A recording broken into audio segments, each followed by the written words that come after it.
Por 5 anos, ela me entregou um copo de água e disse: "Aqui estão suas vitaminas, mãe." Eu tomava com um sorriso. Mas ela não estava me dando vitaminas. Estava me dando veneno. O que ela não sabia era que eu nunca engoli uma única sequer. O que os médicos encontraram no velho pote de porcelana onde escondi todas elas acabou com tudo. Então fica comigo até o final, se inscreve no canal, deixa aquele like e me conta nos comentários de onde você está assistindo, se é da sua cidade, do trabalho ou até do sofá de casa. Gosto de saber onde minha história chega. Meu nome é Helga Schmidt, tenho 71 anos e moro em Pomerode, aqui em Santa Catarina, na mesma casa de arquitetura em Schimmel que dividi com meu falecido marido, Günther, por quase 50 anos. As pessoas mais antigas da cidade ainda se lembram de mim como a confeiteira das melhores cucas da região. O cheiro de canela e banana assando no forno era o cheiro da minha felicidade. O som da risada de Günther preenchia cada cômodo. Hoje, a casa cheira a hortênsias úmidas e ao silêncio pesado da saudade. Minhas mãos, antes ágeis com a massa, agora tremem um pouco, manchadas pelo tempo. Por fora, sou apenas uma viúva frágil, de coque apertado e olhos azuis cansados. Uma senhora que cuida do seu jardim e ouve rádio em alemão para se sentir mais perto dos pais. Mas há 5 anos, essa imagem de fragilidade se tornou minha melhor arma e minha pior prisão. Porque durante exatos 1825 dias, minha nora, Simone, a mulher do meu único filho, Klaus, tentou me matar lentamente. Ela não usou uma faca ou uma arma. Ela usou um sorriso doce e pequenos comprimidos brancos, que ela chamava de vitaminas. Ela me dava os remédios todas as noites, pontualmente às 9. Vinha com um copo d'água, o sorriso sempre no rosto, os olhos brilhando com uma falsa preocupação que hoje me causa arrepios. "É para fortalecer seus ossos, sogrinha", ela dizia, com aquela voz mansa, quase um sussurro. "O médico disse que na sua idade, todo cuidado é pouco." No começo eu acreditei. Eu queria acreditar. A solidão depois que Günther se foi era um buraco fundo, e a atenção de Simone parecia uma corda de salvação. A verdade é que aquelas pílulas não eram para os meus ossos. Eram veneno. Doses baixas, contínuas, calculadas para que minha saúde se deteriorasse aos poucos, para que todos ao redor, inclusive meu próprio filho, acreditassem que era apenas a velhice me levando. A nora perfeita, o anjo da guarda que todos na cidade elogiavam, estava me envenenando com a mesma regularidade com que eu regava minhas flores. E a parte mais cruel é que a humilhação de ter sido enganada doía mais do que qualquer sintoma físico que o veneno pudesse causar. Eu me senti uma tola, uma velha inútil que não conseguia enxergar o mal debaixo do próprio teto. A rotina dela era impecável, uma peça de teatro bem ensaiada. Ela chegava no fim da tarde, trazendo pão fresco da padaria, perguntava do meu dia, arrumava uma almofada nas minhas costas. Parecia o mais puro gesto de amor filial. Klaus, meu filho, vivia na estrada, trabalhando em sua transportadora em Blumenau. Ele ligava nos fins de semana, perguntava se eu estava bem, e eu sempre dizia que sim. Como eu poderia dizer a ele que a esposa que ele tanto amava me olhava de um jeito estranho quando pensava que eu não estava vendo? Ele diria que era coisa da minha cabeça. Simone era a administradora da minha vida. Pagava minhas contas, me levava às consultas, conversava com os médicos por mim. Ela construiu uma gaiola de cuidado ao meu redor, e todos aplaudiam sua dedicação. Que sorte a sua ter uma nora como a Simone, dona Helga. A vizinha me dizia por cima da cerca. Eu apenas sorria, um sorriso que não alcançava meus olhos. A sorte, eu pensava, era ela não saber que eu estava começando a desconfiar. A sorte era ela subestimar a mente de uma mulher que passou a vida inteira medindo ingredientes com precisão. O primeiro sinal não foi um estrondo, foi um zumbido. Um formigamento persistente nos dedos da mão direita, que começou numa tarde chuvosa de terça-feira. Depois, veio a névoa mental. Eu estava no jardim, olhando para as minhas hortênsias. E por um instante terrível, esqueci o nome delas. Hortênsias. A flor preferida da minha mãe. O esquecimento durou apenas alguns segundos, mas foi o suficiente para um alarme soar dentro de mim. Aquilo não era normal. Não era a idade, como Simone gostava de dizer com um toque de pena na voz. Naquela noite, quando ela me estendeu o comprimido na palma da sua mão macia e bem cuidada, eu a observei de verdade. O sorriso não chegava aos olhos. Havia uma impaciência ali, uma pressa contida no jeito que ela segurava o copo d'água. Eu senti um frio na espinha, uma certeza irracional e primitiva de que aquele pequeno objeto branco era a fonte do meu mal-estar. Eu ainda não sabia que aquela noite mudaria o rumo silencioso da minha vida e me colocaria em um caminho de medo e resistência. O medo me paralisou por um momento. Eu era uma senhora de 66 anos na época, viúva, dependente da boa vontade dos outros para coisas simples. Quem acreditaria em mim? Uma velha que estava ficando esquecida. Simone tinha todos a seu favor. Meu filho, os vizinhos, até mesmo o meu médico, que só ouvia o relato dela sobre minha saúde. Eu estava sozinha, encurralada pela minha própria fragilidade. A casa, antes meu refúgio, de repente pareceu um território inimigo, e eu, uma prisioneira. A solidão era minha, companheira mais constante. Nas longas tardes, eu me sentava na poltrona de veludo que fora de Günther e conversava com o retrato dele na parede. Contava sobre o formigamento, sobre a névoa na minha cabeça. O que você faria, meu amor? Eu perguntava ao silêncio. E no silêncio, eu encontrava a resposta. Günther nunca foi um homem de recuar. Ele era forte, um carvalho. E eu, por tantos anos, fui a sombra dele. Talvez fosse a hora de encontrar minha própria força. Comecei a observar tudo. O jeito que Simone evitava comer qualquer coisa que saísse da minha cozinha, alegando sempre uma dor de estômago.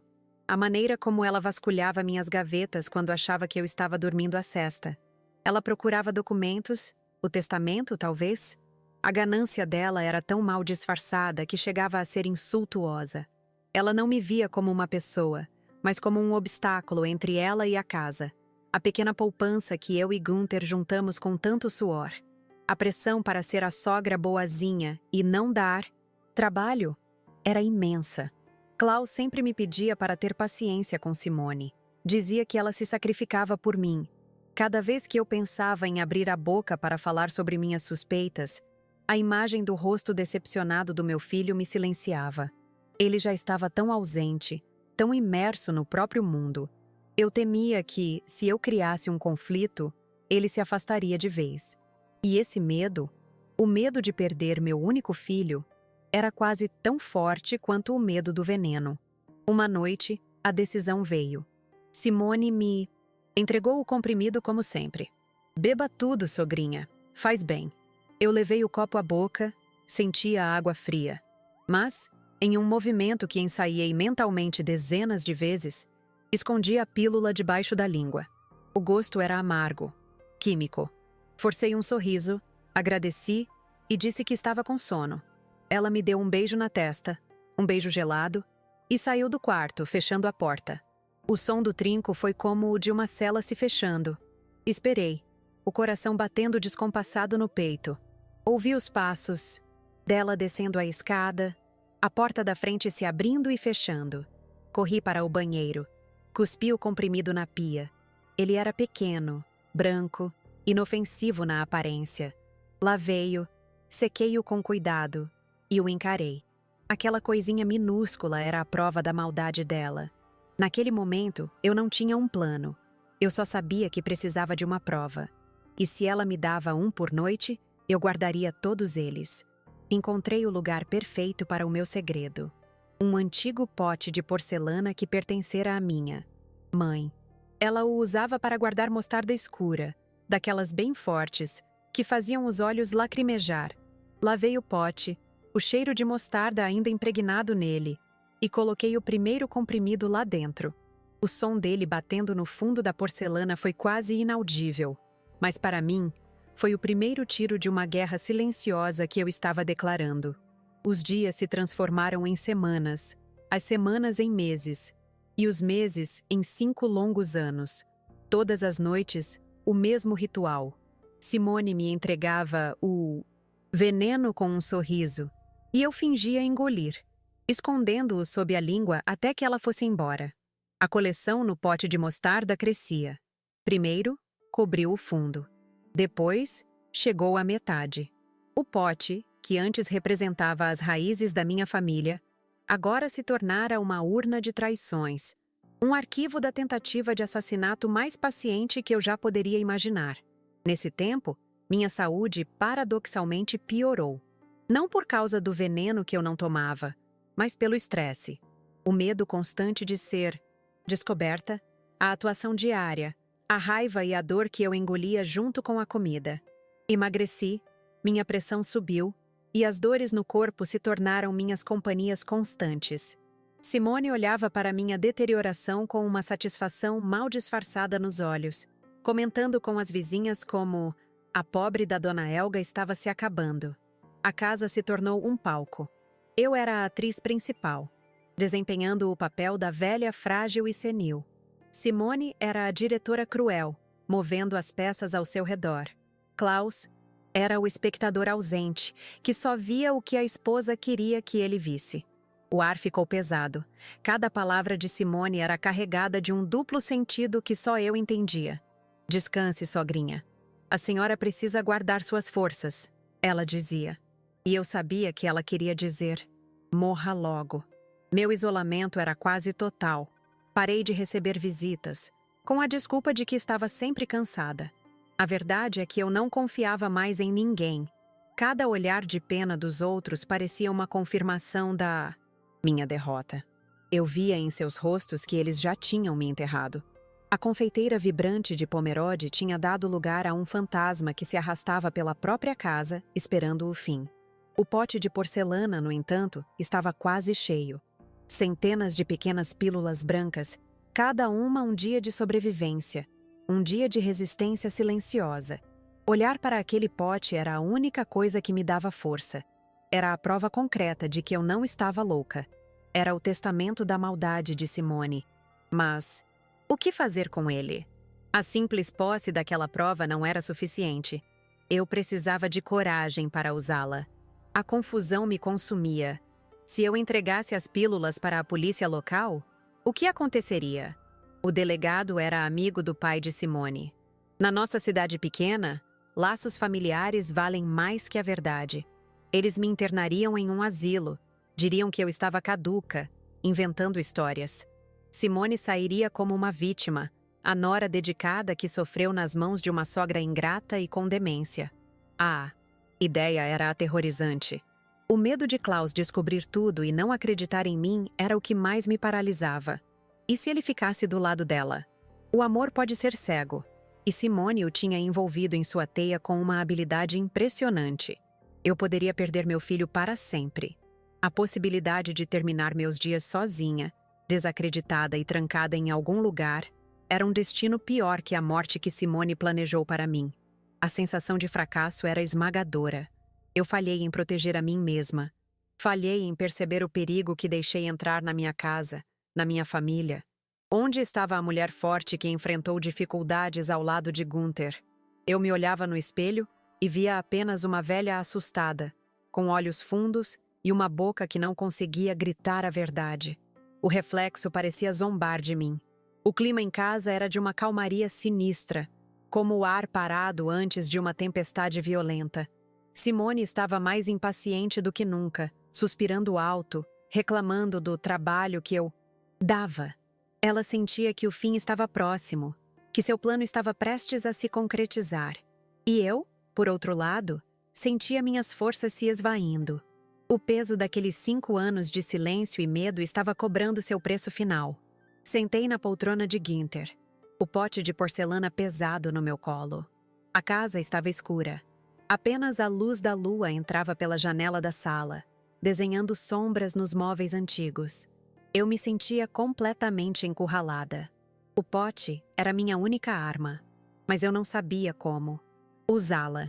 Estava doente de verdade agora, doente de alma e sem nenhuma saída clara. Ou eu agia, arriscando tudo, ou eu me deixava consumir por aquele silêncio, me tornando a vítima que Simone sempre quis que eu fosse. Naquela noite, o peso da porcelana fria no meu colo era o peso de 5 anos de silêncio. Cada comprimido ali dentro era um grito que eu não dei, uma lágrima que engoli. A casa, meu santuário, parecia conspirar contra mim. As sombras dançavam como cúmplices de Simone, e o tic-tac do relógio de cuco na parede soava como uma contagem regressiva para o meu fim. Eu me sentia como uma fruta que apodrece lentamente no galho, vista por todos, mas ignorada, esperando apenas a inevitável queda. A energia para lutar tinha se esvaído, deixando para trás apenas um cansaço profundo, uma rendição silenciosa à maldade dela. Eu olhava para o retrato de Gunther, a moldura de madeira escura coberta por uma fina camada de poeira. O sorriso dele na foto era o de um homem que acreditava na força, na honestidade do trabalho duro. O que ele diria se me visse assim? Uma sombra encolhida na sua poltrona, agarrada a um pote de veneno como se fosse um tesouro inútil. A vergonha me queimou por dentro. Eu não era apenas uma vítima do plano de Simone. Eu me tornei uma participante passiva da minha própria destruição, paralisada pelo medo de perder um filho que, talvez, eu já tivesse perdido. A solidão naquela sala era quase palpável, espessa como o ar antes de uma tempestade, de verão aqui no sul.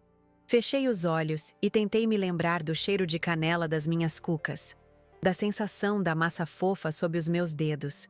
Era uma vida que parecia pertencer a outra mulher, uma Helga forte, cheia de vida, cujo maior problema era garantir que a farofa ficasse crocante. Agora, minha maior preocupação era sobreviver à noite, enganar a morte que vinha com um sorriso e um copo d'água. A mulher no espelho não era mais uma confeiteira. Era uma sobrevivente exausta.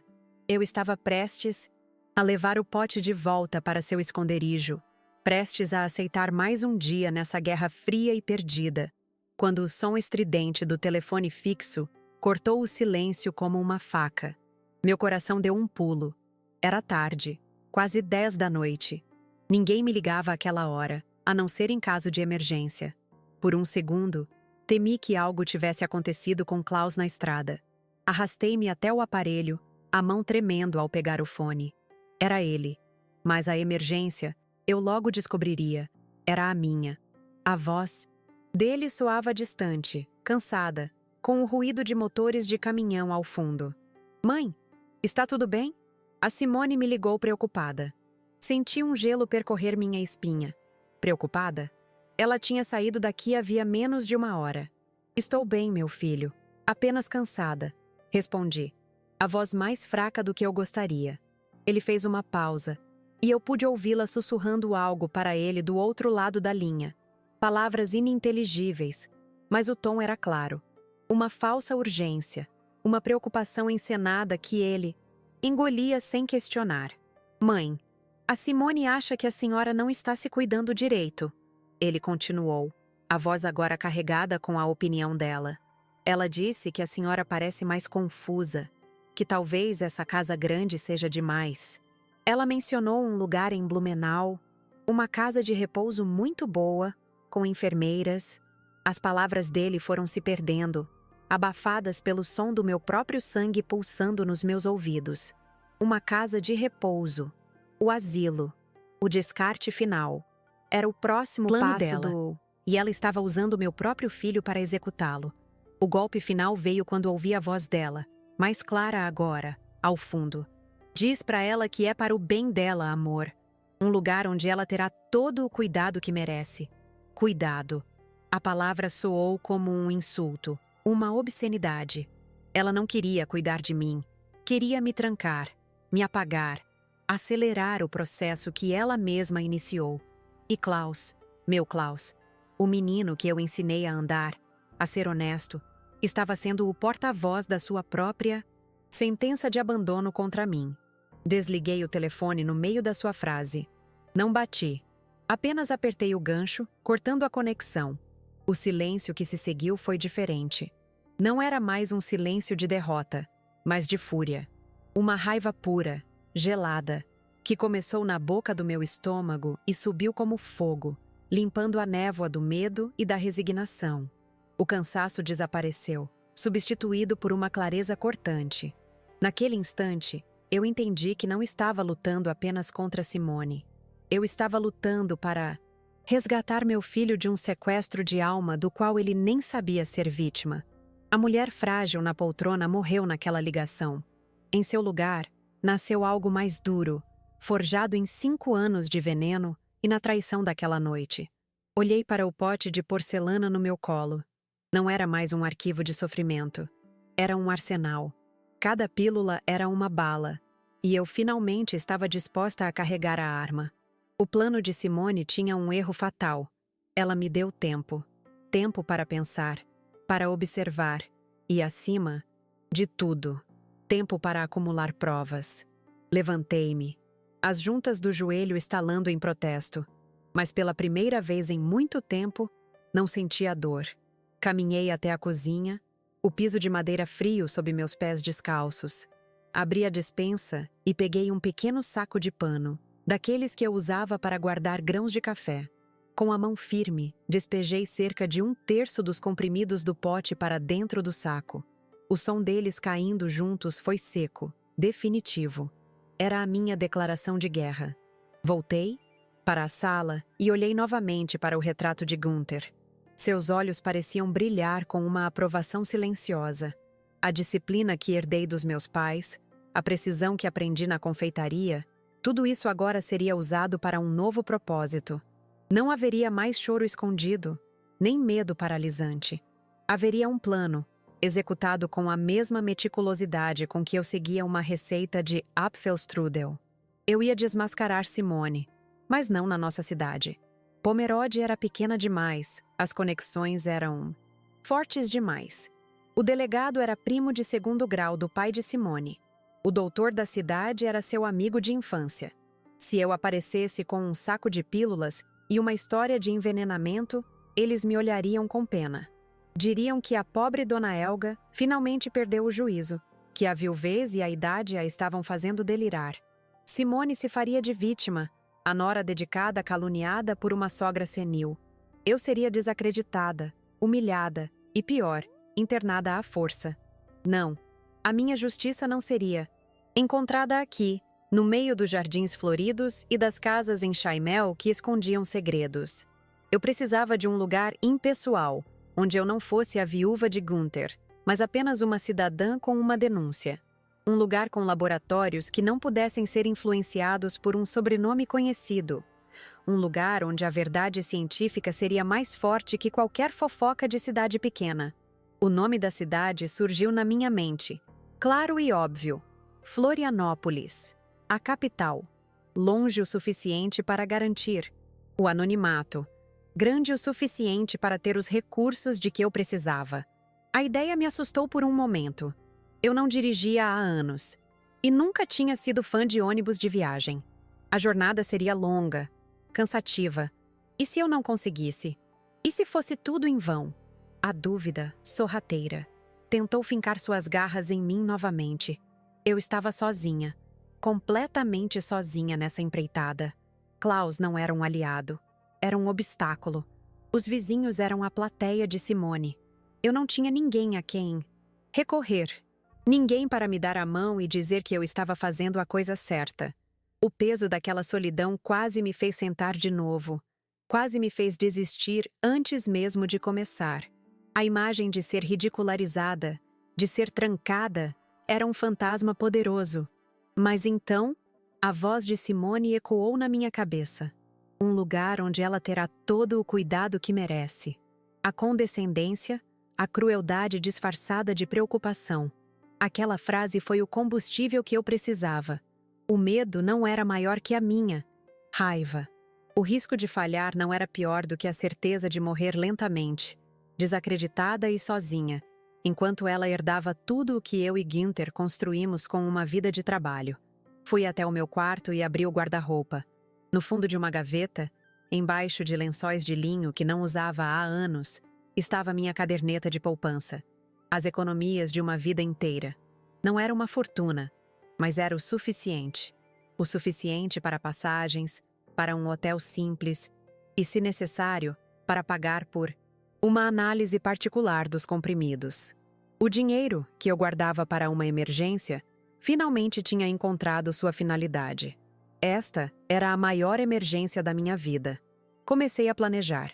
Eu precisaria sair de casa muito cedo, antes de o sol nascer, antes que Simone pudesse aparecer com seu sorriso matinal e seu veneno. Eu diria à vizinha, se ela perguntasse, que ia visitar uma prima doente em Jaraguá do Sul. Uma mentira simples, plausível. Eu pegaria o primeiro ônibus na pequena rodoviária da cidade, um veículo que cheiraria a poeira e café requentado, e me sentaria na janela, observando minha cidade ficar para trás. O saco de pano com os comprimidos parecia queimar dentro da minha bolsa. Era a minha única prova, a minha única chance. Eu o segurava com força, sentindo a dureza das pequenas pílulas contra a palma da minha mão. Elas eram a materialização da maldade dela, mas também da minha resistência. Por 5 anos, eu fui a guardiã silenciosa daquele segredo. Agora, eu seria a mensageira. A noite se arrastou, mas pela primeira vez, eu não rezei para que ela acabasse logo. Usei cada minuto para ensaiar o que diria, para fortalecer minha resolução. Preparei uma pequena mala de mão com uma muda de roupa, minha escova de dentes e a caderneta de poupança. Coloquei o saco com as pílulas dentro de uma nécessaire, escondido sob um lenço de seda que Günther me deu. Cada gesto era deliberado, preciso. Eu não sabia o que encontraria em Florianópolis. Não sabia se os médicos me ouviriam, se a polícia acreditaria na história de uma senhora de 71 anos. Havia uma chance enorme de tudo dar errado, de eu voltar para Pomerode derrotada, com o caminho livre para o asilo que Simone já tinha escolhido para mim. A incerteza era um abismo à minha frente, mas a alternativa era ficar. Ficar e esperar que o veneno dela, ou a tristeza, finalmente me levasse. Ficar e ver meu filho ser permanentemente envenenado pelas mentiras da esposa. Ficar e deixar que ela vencesse. E, isso, eu decidi naquela noite. Não era uma opção. Eu podia não ganhar, mas eu não iria mais participar da minha própria execução em silêncio. Quando os primeiros raios de sol começaram a pintar o céu de um cinza pálido, eu já estava de pé, vestida, com a bolsa a tiracolo. Olhei uma última vez para a casa silenciosa.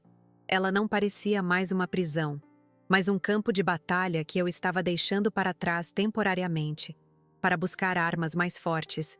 A confeiteira estava morta. A viúva frágil estava morta. Em pé, na porta da minha própria casa, com o ar frio da madrugada no rosto, eu era apenas Helga. E Helga estava a caminho do hospital. Não como paciente, como Simone esperava que eu fosse um dia, numa maca, mas como a autora da denúncia que iria destruir o mundo perfeito que ela construiu com tanto cuidado e crueldade. Eu não sabia se teria sucesso, mas pela primeira vez em 5 anos, eu estava no controle do meu destino. A rodoviária de Pomerode, às 5 da manhã, tinha o cheiro de café requentado e a melancolia das despedidas silenciosas. Eu me sentia um fantasma, sentada num banco de plástico duro, apertando a alça da minha bolsa com uma força que fazia meus nós dos dedos ficarem brancos. Cada pessoa que passava parecia olhar para mim. Uma senhora de 71 anos, sozinha, com um casaco de lã puído e olhos assustados. Eu era um ponto fora da curva, um erro na paisagem matinal. O medo era uma coisa física, um nó gelado no estômago, e a vontade de voltar para casa, para a segurança familiar do meu silêncio, era quase insuportável. Quando o ônibus para Florianópolis encostou, rangendo e soltando uma fumaça escura, quase perdi a coragem. Subir aqueles degraus altos foi meu primeiro desafio. O motorista, um homem jovem com fones de ouvido, mal olhou para mim. Senti-me invisível, um estorvo. Encontrei um assento na janela. O estofado de veludo gasto e com cheiro de poeira. O vidro estava frio e embaçado. Enquanto o ônibus manobrava para sair da pequena estação, eu vi as luzes da minha cidade se afastando, e a dúvida gritou dentro de mim. E se eu estivesse errada? E se eu estivesse trocando minha prisão conhecida por uma humilhação pública?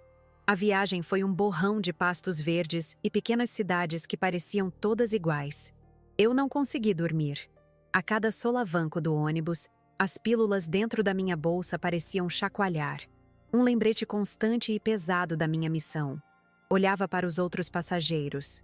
Uma moça lendo um livro, um rapaz dormindo com a boca aberta. Vidas normais, problemas normais. Eu me sentia uma personagem de um filme de suspense, carregando um segredo terrível. A Elga que cuidava de hortênsias tinha ficado em Pomerode. Esta, na estrada, era uma fugitiva da sua própria vida. Chegar na rodoviária de Florianópolis foi como ser jogada em um formigueiro. O barulho, a multidão, as vozes altas, tudo me atingiu de uma vez.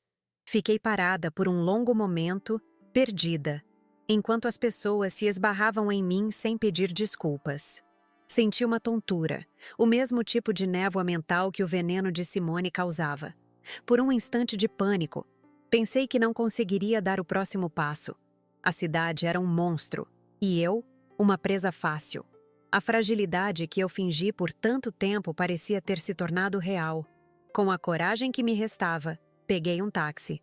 O motorista, um homem falante, tentou puxar conversa, mas eu só conseguia responder com monossílabos. Pedi que me levasse ao maior hospital público da cidade. Era o único plano que eu tinha. Durante o trajeto, olhava para os prédios altos, para o trânsito caótico, e me sentia cada vez menor. A minha casa em Pomerode, com seu jardim e seu silêncio, parecia um paraíso perdido, um sonho distante. Talvez Simone estivesse certa. Talvez meu lugar fosse mesmo num asilo, longe de um mundo que eu já não entendia mais. A sala de espera do hospital cheirava a desinfetante e desespero. Dezenas de pessoas, com rostos cansados e olhares vazios, aguardavam. Depois de quase 2 horas, na fila da recepção, uma atendente com olheiras profundas me olhou por cima dos óculos. Expliquei minha história de forma confusa, a voz tremendo. Mostrei o saquinho com as pílulas. Ela me olhou com uma mistura de pena e impaciência. Minha senhora, isso não é uma emergência. Para fazer análise de medicamento, a senhora precisa de um pedido médico e agendar no laboratório. A fila de espera é de meses. As palavras dela me atingiram como um tapa. Meses? Eu não tinha meses. Senti o chão sumir, sob meus pés. A humilhação foi imensa. Para ela, eu era apenas mais uma velha confusa, com uma história maluca, atrapalhando o sistema. As pessoas na fila atrás de mim começaram a cochichar. Saí do hospital quase correndo, as lágrimas queimando meus olhos. Sentei-me no primeiro banco de praça que encontrei. O barulho da cidade agora um zumbido distante. O fracasso era amargo. Simone tinha vencido. Eu era uma tola. Fiquei ali, não sei por quanto tempo, vendo os pombos ciscando no chão. A vontade era pegar o próximo ônibus de volta e me entregar. Deixar que me colocassem no asilo. Deixar que ela vencesse. Mas então, a voz de Klaus no telefone ecoou na minha mente, seguida pelo sussurro vitorioso de Simone. É para o bem dela. A raiva, minha velha conhecida, voltou. Uma chama pequena, mas quente, que começou a derreter o gelo do meu desespero. Eu não tinha meses, mas eu tinha a poupança de uma vida inteira. A guerra não estava perdida. Eu apenas tinha escolhido a batalha errada. Levantei-me, as pernas ainda um pouco trêmulas, mas a mente clara. Procurei por um telefone público, uma relíquia que me custou a encontrar. Na lista telefônica amarelada, procurei por laboratórios de análises clínicas. Anotei 3 endereços num pedaço de guardanapo. O primeiro ficava longe demais. O segundo não fazia aquele tipo de análise toxicológica. O terceiro, um nome que soava caro, ficava no centro da cidade. Era a minha última esperança. Chamei outro táxi, a determinação agora, superando o medo de gastar o dinheiro de Gunther. O laboratório particular era o oposto do hospital público. Silencioso, com ar-condicionado, cheiro de limpeza e uma recepcionista que sorria. Senti-me deslocada no meu casaco de lã, mas respirei fundo. Expliquei minha situação novamente, desta vez com mais firmeza, sem as lágrimas e a voz embargada. Eu não pedi. Eu afirmei que precisava de uma análise urgente daqueles comprimidos. A mulher me ouviu com atenção, sem julgamento. Talvez a firmeza na minha voz tenha mudado tudo. Ela me explicou o procedimento e o custo. O valor era alto, quase 1/3 de tudo que eu tinha guardado. Engoli em seco. Era o dinheiro para a minha velhice, para o meu funeral. Mas de que adiantaria aquele dinheiro se eu não estivesse viva ou sã para usá-lo? Entreguei a ela o saquinho de pano. Vê-lo passar das minhas mãos para as dela foi um ato de fé aterrorizante. Paguei com o cartão do banco, os dedos tremendo ao digitar a senha. O resultado sai em 48 horas. Senhora Schmidt, ligaremos para a senhora. As 48 horas seguintes foram as mais longas da minha vida. Encontrei uma pensão barata perto da rodoviária. Um quarto pequeno com uma janela que dava para uma parede de tijolos. O cheiro de mofo estava impregnado nas cortinas. Deitada naquela cama de colchão afundado, a solidão me assaltou com força total. E se os exames não dessem em nada? E se fossem apenas vitaminas e eu fosse realmente a velha louca que Simone pintava para todos? O medo do ridículo era quase tão grande quanto o medo do veneno. Naquela pensão, eu me confrontei. A Helga que sempre evitou conflitos, que baixou a cabeça para não incomodar o filho, que engoliu a desconfiança por medo de ficar sozinha. Eu vi como, aos poucos, eu mesma tinha me colocado naquela gaiola. O veneno de Simone foi apenas a fechadura. A chave, por muito tempo, esteve na minha mão, e eu tinha medo de usá-la. O barulho do trânsito lá fora era constante, mas dentro de mim, um silêncio novo e duro começava a se formar. No segundo dia, não saí do quarto. Pedi que me trouxessem um café com pão. Comi sentada na beira da cama, olhando para a parede de tijolos. O telefone do quarto, um aparelho antigo e amarelo, era meu único foco. Cada vez que ele fazia um ruído, meu coração saltava. Pensei em ligar para casa, para saber se Klaus tinha notado minha ausência, mas desisti. Não havia mais volta. Eu tinha cruzado uma ponte e ela estava queimando atrás de mim. A disciplina que aprendi na confeitaria me ajudou. Eu não podia controlar o resultado, mas podia controlar a minha espera. Arrumei minhas poucas coisas na mala, limpei o pequeno banheiro, dobrei a toalha. Pequenos atos de ordem para combater o caos dentro de mim. Eu não era mais a vítima passiva esperando o próximo comprimido. Eu era uma mulher que tinha atravessado o estado, gasto suas economias e estava esperando por uma prova. Eu tinha agido. Essa percepção me trouxe uma calma fria. Quando o telefone finalmente tocou, no final da tarde, o som foi tão alto que me assustou. Atendi no primeiro toque, a mão suando no fone. Senhora Helga Schmidt? Aqui é do laboratório. Seus resultados estão prontos. A voz era neutra, profissional. A senhora pode vir buscá-los? Meu coração batia tão forte que mal consegui responder. Estou a caminho. Foi tudo o que eu disse. A voz rouca pelo desuso. A caminhada até o laboratório pareceu durar uma eternidade. O sol da tarde batia forte no asfalto e a cidade parecia menos assustadora agora. Eu não era mais uma turista perdida. Eu tinha um destino, um propósito. Entrei na recepção climatizada e a mesma moça sorridente me conduziu a uma pequena sala. Um homem de jaleco branco com um rosto sério me esperava, segurando um envelope pardo. Ele me pediu para sentar. Senhora Schmidt, ele começou, com uma calma profissional que me gelou até os ossos. Analisamos as amostras que a senhora nos trouxe. Ele fez uma pausa, olhando os papéis dentro do envelope. O silêncio na sala era absoluto.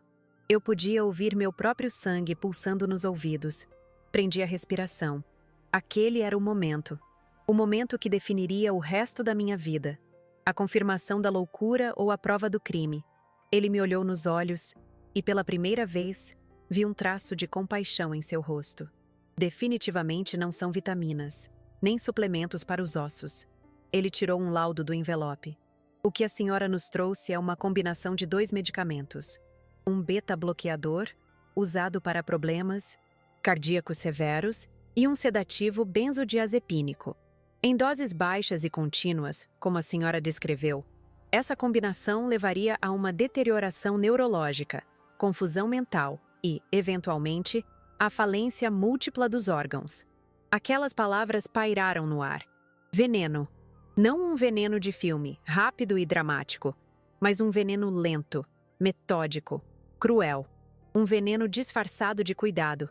Senti uma onda de frio e náusea, e minhas mãos, que estavam firmes até então, começaram a tremer violentamente. Médico empurrou um copo d'água na minha direção. A senhora está bem? Balancei a cabeça, incapaz de falar. A validação científica da minha suspeita não trouxe alívio, mas uma dor aguda, a dor da verdade nua e crua. Ele continuou a falar, explicando os termos técnicos, mas eu já não ouvia.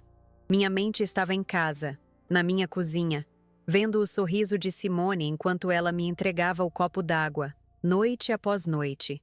1825 noites. Cada sorriso, cada tome tudo. Sogrinha. Era uma pá de terra sendo jogada sobre o meu caixão. A dimensão da maldade dela, da sua paciência assassina, era avassaladora. Peguei o envelope com o laudo. O papel era pesado, concreto. Era a materialização de 5 anos de medo e silêncio. Agradeci ao médico, a voz um sussurro, e saí do laboratório, caminhando como uma autômata. A luz do sol me cegou por um instante. Sentei-me no mesmo banco de praça onde 2 dias antes eu tinha chorado de desespero e fracasso. A cidade ao meu redor continuava barulhenta, indiferente, mas algo dentro de mim havia mudado para sempre. Olhei para as minhas mãos, ainda trêmulas, segurando o envelope. Elas não eram mais as mãos de uma vítima. Eram as mãos de uma testemunha, de uma acusadora. A fragilidade, o medo, a dúvida, tudo isso se dissolveu sob o peso daquela prova irrefutável. A névoa na minha cabeça não vinha mais dos comprimidos, mas da raiva que se solidificava em uma clareza de diamante. A mulher que entrou naquele ônibus em Pomerode, assustada e cheia de dúvidas, não existia mais. Ela tinha morrido em algum lugar entre o hospital público e a sala daquela pensão barata. Em seu lugar, sentada naquele banco, com o sol batendo no rosto, estava uma mulher que não carregava mais o fardo de um segredo, mas o poder de uma sentença. E eu sabia, com uma certeza que me aquecia por dentro, que estava na hora de voltar para casa e servir a justiça. A viagem de volta para Pomerode foi em um silêncio que nada tinha a ver com o silêncio do medo. Sentei-me no mesmo tipo de assento gasto, olhando a mesma paisagem verde passar pela janela, mas a mulher que viajava era outra. O envelope pardo na minha bolsa não era mais um fardo de segredos, mas uma espada. Ele tinha um peso físico, uma densidade que parecia ancorar minha alma, impedindo que qualquer resquício de dúvida ou fraqueza me levasse para longe do meu propósito. Eu não sentia euforia, nem alívio. Sentia uma calma gélida, a calma de quem sabe exatamente o que precisa ser feito, passo a passo, como em uma receita que não permite erros. Ao descer na pequena rodoviária, o ar da minha cidade não me pareceu mais familiar e acolhedor, mas cúmplice. Cada casa em Chaimel, cada jardim de hortênsias, parecia esconder uma história, uma verdade não dita.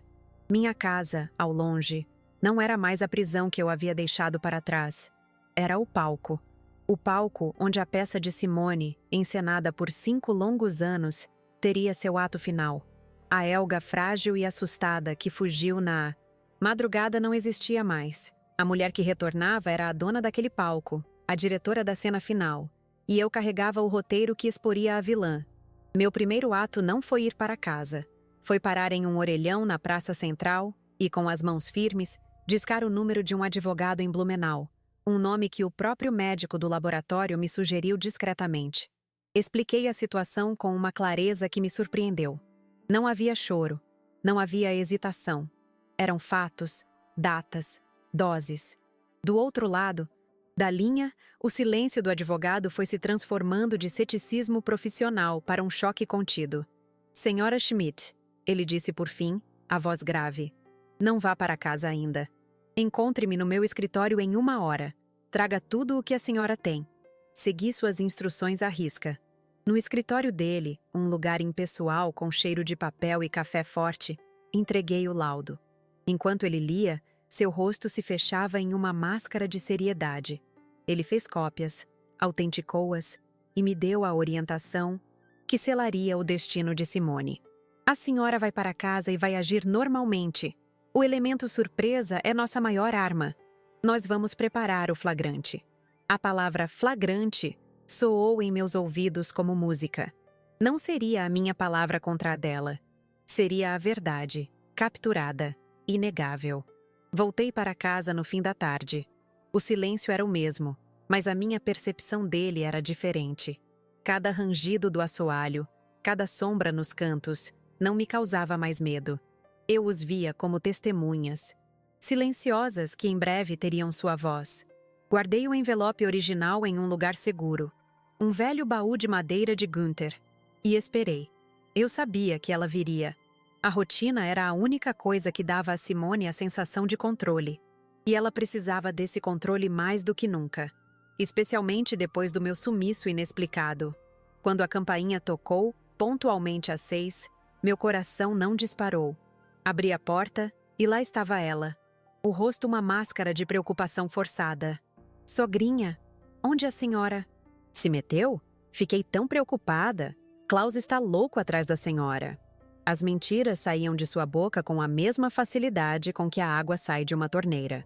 Eu apenas a olhei, um leve sorriso nos lábios, e disse: Eu estava resolvendo umas coisas, minha querida. Entre. Meu tom calmo a desarmou completamente. Ela esperava encontrar uma velha confusa e assustada, não aquela serenidade cortante. Ela entrou, tagarelando sobre como eu não podia fazer aquilo, desaparecer sem avisar, sobre como minha saúde era frágil. Eu a deixei falar, observando cada gesto, cada inflexão na sua voz. Ela estava nervosa, os olhos fugindo dos meus. A minha ausência tinha quebrado seu roteiro, e ela estava improvisando, mal. Eu a convidei para sentar, ofereci um chá. A normalidade da situação a confundia, e era exatamente isso que o advogado queria: deixá-la baixar a guarda antes do golpe final. A noite caiu. E então, veio o momento que se repetiu por quase 2000 noites. Ela se levantou e foi até voltando com o copo d'água e o pequeno comprimido branco na palma da mão.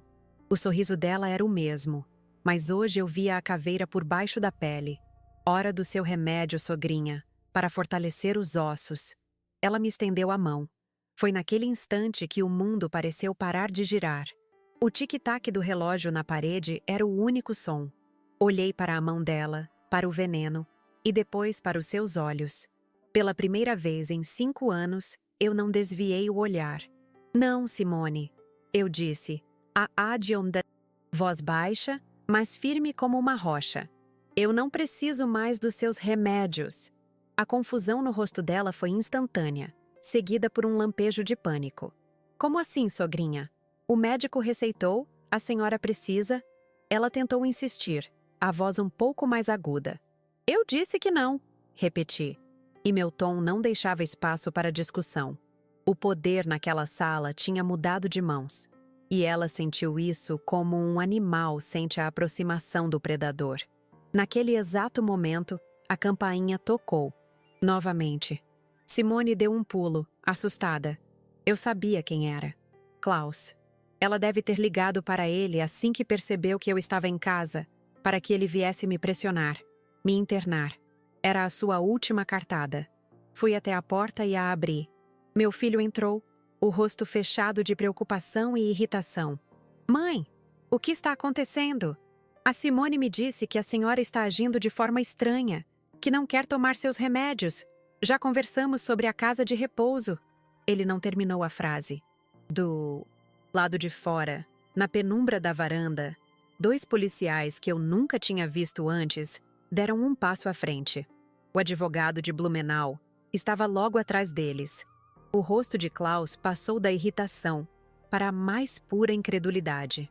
Ele olhou para mim, para os policiais e depois para Simone, que tinha ficado pálida como cera dentro da sala. A peça de teatro dela tinha acabado de ser invadida pela realidade. O que é isso? Gaguejou Klaus. Eu não respondi. Apenas me virei para Simone, que estava paralisada perto da poltrona, o copo d'água e o comprimido ainda na mão. O advogado entrou na sala com uma cópia do laudo. Senhora Simone Becker, ele disse, a voz ressoando na sala silenciosa. Estamos aqui para cumprir um mandado. A senhora está sendo investigada por tentativa de homicídio. O que se seguiu foi a cena mais patética e desesperada que eu já vi. Simone começou a chorar, a gritar que era tudo um engano, um delírio da minha parte. Ela está senil, inventando coisas. Klaus, amor, diz para eles! Ela se agarrou ao meu filho, mas ele estava lendo a cópia do laudo que o advogado lhe entregou. Eu vi o sangue sumir do rosto dele. A compreensão terrível amanhecendo em seus olhos enquanto lia os nomes das substâncias. Beta-bloqueador, benzodiazepínico, veneno.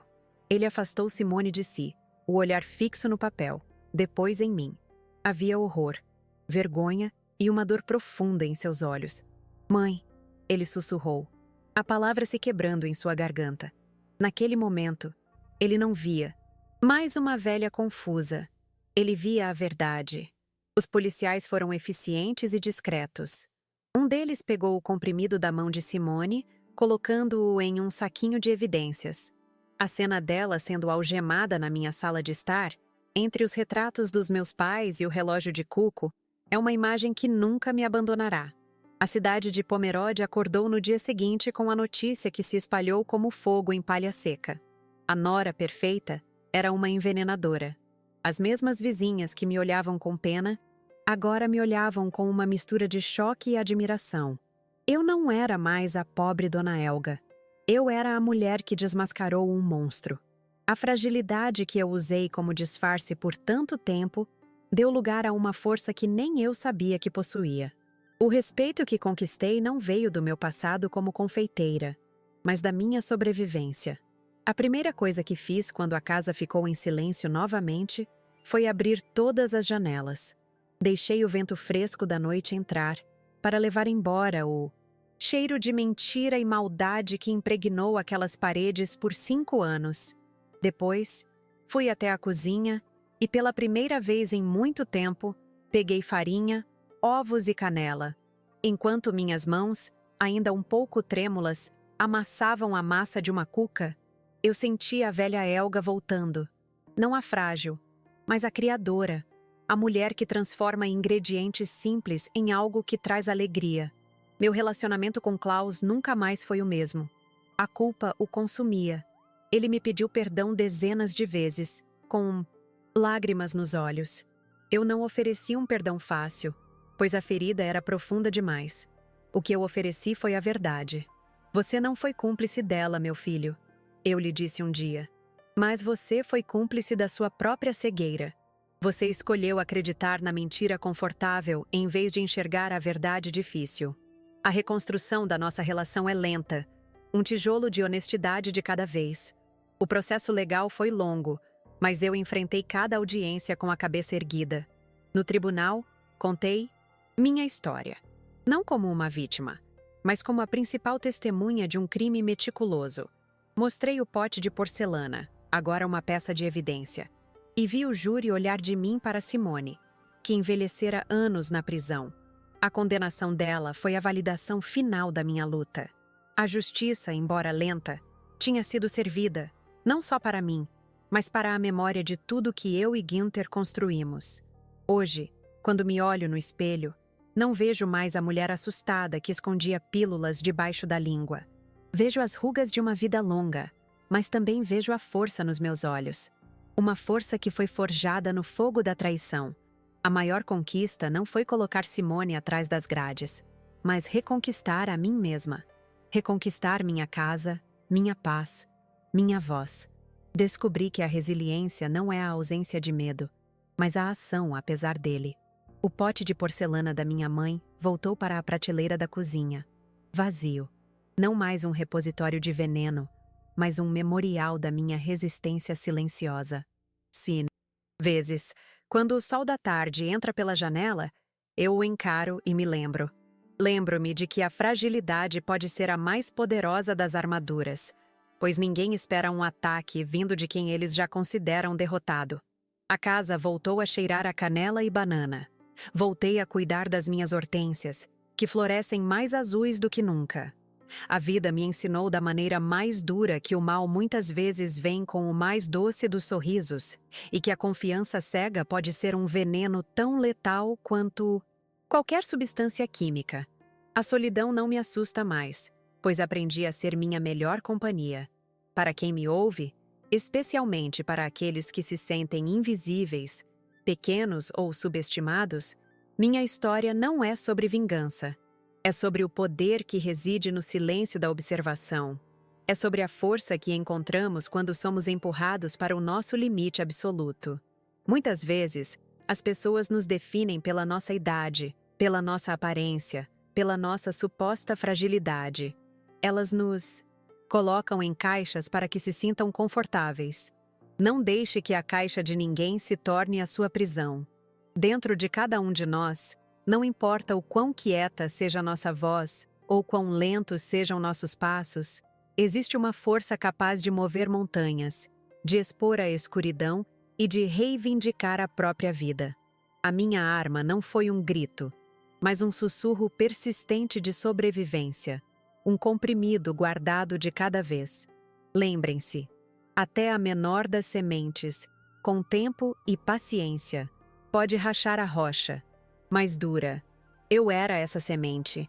A confeiteira de Pomerode, que no fim não serviu uma sobremesa, mas uma lição. E essa lição é que a justiça, às vezes, tem o gosto amargo da verdade, mas alimenta a alma de uma forma que nenhuma doçura jamais conseguiria.